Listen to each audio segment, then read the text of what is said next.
Hi everyone, this is the fifth part of Hesiod's Works and Days. Now, Hesiod asks Perseus that if he wants to do seafaring and if it is the time between the months of October and November, refrain from seafaring because this time strong winds raise over the bosom of the sea and you better do cultivation at this time.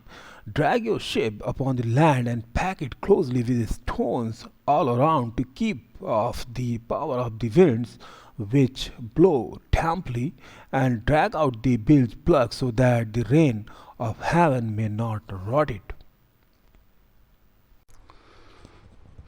Prepare your ship for voyage when the season for sailing comes. Perseus, put away all fishing equipment and fittings in your house and prepare your ship for voyage when the season for sailing comes. Store a convenient cargo in it in a space saving manner so that you may bring home good profit. Even as your father and mine used to sail on shipboard because he lacked sufficient livelihood, Hesiod is now telling that his father had to leave that Aeolian city, Syme, because of poverty, and he then settled in a hamlet called Ascra. Hesiod's father belonged to Syme. Syme was an Aeolian city in Aeolus, very close to the kingdom of Lydia. The Aeolians regarded Syme as the largest and most important of their 12 cities, which were located on the coastline of Asia Minor in Aeolus. Aeolus was an ancient region of the western coast of Asia Minor. In present day, this area comes in the Republic of Turkey. So Hesiod's father had to travel from Syme to Ascra. Ascra was an ancient town in Viotia. Viotia is one of the regional units of Greece. It is a part of the region of central Greece. So Hesiod's father then settled there. Hesiod's father owned a small piece of land there and practiced law. He practiced law along with his brother Perseus. The greater the lading, the greater will be your piled gain. But you, Perseus, remember all works in their season, but sailing especially. Admire a small ship, but put your fret in a large one. For the greater the lading, the greater will be your piled gain, if only the winds will keep back their harmful gales. Further, Hesiod says to Perseus that if you want to do trading to escape from hunger and debt, I can show you the way you can do it over the vast bosom of the sea by ship. Now, Hesiod admits that though I don't have any skill in seafaring nor in ships, for I have never sailed by ship over the wide sea, but only to Euboea, Euboea from Oles. Euboea is in Greece is the second largest Greek island in area and population after Crete, and Oles was a Greek port town located in Viotia in central Greece, where the Greek fleet gathered to set off for the war of Troy. So, but only to Euboea from Oles, where the Achaeans once stayed through the much storm when they had gathered a great host from divine Hellas for Troy. Actually, Achaeans were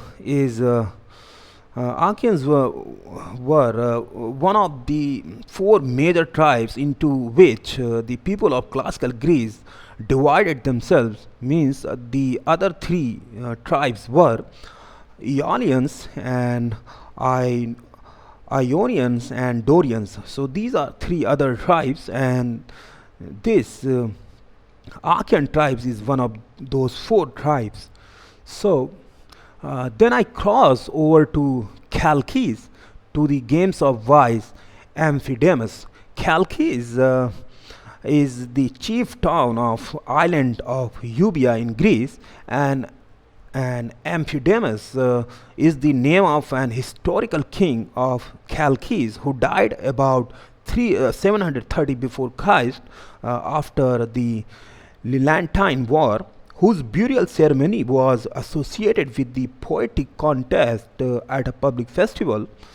So, where the sons of the great hearted hero proclaimed an appointed prize, and there I boast that I gained the victory with a song, and carried off an handled tripod as a prize, which I dedicated to the muses of Helicon in the place where they first set me in the way of clear song. These muses of Helicon were worshipped uh, in Greece, on Mount Helicon in Boeotia, namely Mileti was the muse of thought and meditation. Mileti means ponder and contemplation in Greek, and the second muse was Aed. Aed was the muse of voice and song, and the third in the rank was Menimosin. Menimosin was the muse of memory. So these three were used to worshipped on Mount Helicon, which later expanded to five, and they existed before the nine Olympian muses who were called the muses of Pieria.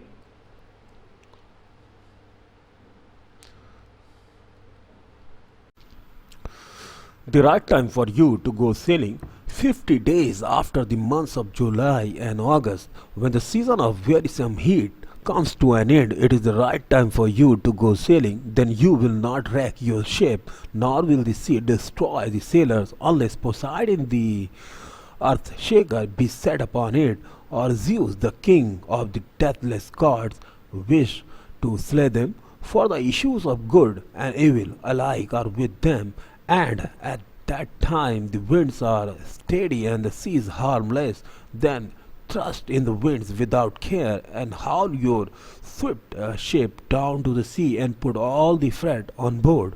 But make all haste to return you home again, and do not wait till the time of new wine and autumn rain, and oncoming storms with the fierce gales of Notus. Notus is a Greek god of south wind and summer. Uh, Notus, who accompanies the heavy autumn rain of Zeus, and stirs up the sea and makes it so dangerous even to the deep. In spring season, many men go for sailing, but Perseus, I do not like it, says Hesiod to Perseus. Such a sailing is snatched, and you will hardly avoid mischief. Yet in their ignorance men do even this. For wealth means life to poor mortals, but it is fearful to die among the waves. Do not put all your goods in hollow ships. Leave the greater part behind, and put the lesser part on board, for it is a bad business to meet with disaster among the waves of the sea, as it is bad if you put too great a load on your wagon and break the axle, and your goods are spoiled. Because balance in business or life is everything that men should know and keep. Perseus, marry a maiden who lives near you, but be careful while doing this. The right age of marriage is the age of 30 years. If you find a good wife, this is the best thing in your life, because a man wins nothing better than a good wife, and again nothing worse than a bad one. O Perseus, do not make a friend equal to your brother, but if you do, do not wrong him first, and do not lie to please the tongue. But if he wrongs you first, offending either in word or in deed, remember to repay him double. But if he asks you to be his friend again and be ready to give you satisfaction, welcome him. Do not be a friend of a bad man, and also do not make malicious statement about a good man. It is a bad thing to make a fun of a person's poverty, because poverty or prosperity is given to man by gods. The best treasure a man can have is a prudent and restrained use of tongue, and the greatest pleasure on that moves orderly. For if you speak evil, you yourself will soon be worse spoken of by other people. While being in a feast, do not behave in a rough manner or be boring, because at such places you may get greatest pleasure in conversation with different kinds of guests.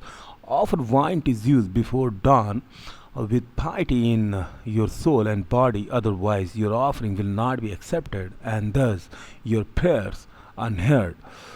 Offer water to the sun when he has set towards his rising, and follow my other advice while doing some other related activities. When you are wearing unclean clothes, do not go by the fire side in your house, and avoid approaching your wife for producing children when you have come back from an ill-omened burial, but go to her after returning from a festivals of the gods. There are some rules for crossing rivers and visiting cheerful festivals of gods. Follow these things so that you may prosper in your life. When you are building a house, do not leave it without finishing the surface, because birds of different kinds may use it for their nests and disturb you, especially croaking of a crow. A man should not clean his body with water in which a woman has washed, for there is a bitter mischief in that also for a time. When you come upon a burning sacrifice, do not make mock of mysteries, for heaven is angry at this also. Do not be blabbermouth. Avoid the talk of men, for talk is mischievous, light and easily raised, but hard to bear and difficult to be rid of. Take talk never wholly dies away when many people voice her. Even talk is in some ways divine. There are some important days in a month which are made good by Zeus. Tell about these days to your slaves, and that the 30th day of the month is best for one to look over the work and to deal out supplies. Importance and meaning of days which come from Zeus the All-Wise, when men discern aright.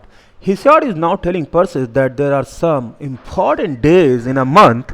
The month is divided into three periods: the waxing, the mid month, and the waning, which answer to the phases of the moon. Means waxing moon, the moon at any time after new moon and before full moon, so called because its illuminated area is increasing. So because of this increase, it is called waxing moon. And the mid month and the waning moon. Waning moon is at any time after the full moon and before new moon, so called because its illuminated area is decreasing, and because of this in decrease, it is called waning moon. So Hesiod says that the first, the fourth, and seventh, each of these days are holy day, because on these days Leto was one of the female titans, a bride of Zeus and the mother of the twin gods Apollo and Artemis. She was the goddess of motherhood in Greek mythology. Leto bore Apollo with the blade of gold. The 8th and the 9th, 2 days at least of the waxing month, are especially good for the works of man. Also, the 11th and 12th are both excellent, alike for shearing sheep and for reaping the fruits. But the 12th is much better than the 11th, for On it, the airy swinging spider spins its web in full day, and then the ant gathers her pile. On that day, woman should set up her loom and get forward with her work. Hesiod continues with telling the importance of days. He says that the 6th of the mid month is very unfavorable for plants but is good for the birth of males, though unfavorable for a girl either to be born at all or to be married, nor is the first 6 a fit day for a girl to be born, but a kindly for gelding kids and sheep and for fencing in a sheep cote. It is favorable for the birth of a boy, but such boy will not be good but corrupt. He will be fond of sharp speech, lies, and cunning words, and also stealthy converse. On the 8th of the month, geld the boar and loud bellowing bull, but hard-working mules on the 12th. On the great 20th, in full day, children who are born are intelligent and good. The 10th is favorable for a male to be born, but for a girl, the 4th day of the mid month. On the 4th of the month, bring home your bride, but choose the omens which are best for this business. Avoid 5th days, they are unkindly and terrible. On a 5th day, they say, the Arrhenius assisted at the birth of Horcus, means oath, whom Ares strive bare to trouble the firstborn. In Greek mythology, Arrhenius were 3 sisters. The first one was Alecto, means the angry, and Megera means the grudging, and Tisiphone means the avenger. These 3 sisters were also known as Furies, and they were cruel earth goddesses who symbolized the divine vengeance. And Ares is the she was the Greek goddess of strife, and she was the eldest daughter of dark knight Nyx. Look about you very carefully, and throw out Demeter's holy grain upon the well-rolled threshing floor on the 7th of the mid-month. Let the woodman cut beams for house building and plenty of ships timbers such as are suitable for ships. On the 4th day begin to build narrow ships. The 9th of the mid-month improves towards evening, but the first 9th of all is quite harmless for man. It is good day on which to beget or to be born, both for a male or for a female. It is never an wholly evil day. Again, few know that the 27th of the month is best for opening a wine jar and putting yokes on necks of oxen and mules and swift-footed horses, and for hauling a swift ship of many thwarts down to the sparkling sea. Few call it by its right name. On the 4th day open a jar. The 4th of mid-month is a day holy above all. And again, few men know that the 4th day after the 20th is best, while it is morning, towards evening it is less good. These days are great blessing to men on earth, but the rest are changeable, luckless, and bring nothing. Everyone praises a different day, but few know their nature. Sometimes a day is a stepmother, sometimes a mother. That man is happy and lucky in them who knows all these things and does his work without offending the deathless gods, means those Olympian gods, means Zeus, who discern the omens of birds and avoids transgressions. So these are the sources from where I have taken different information and images that I have used in this video. And I also want to say that Hesiod's works and days I have completed in 5 parts. So in the first part I did not show the sources of information, but I think that I have included all those sources in the latter 4 parts. But if still any link is missed, So kindly let me know so that I can include that. So this was the Hesiod's works and days.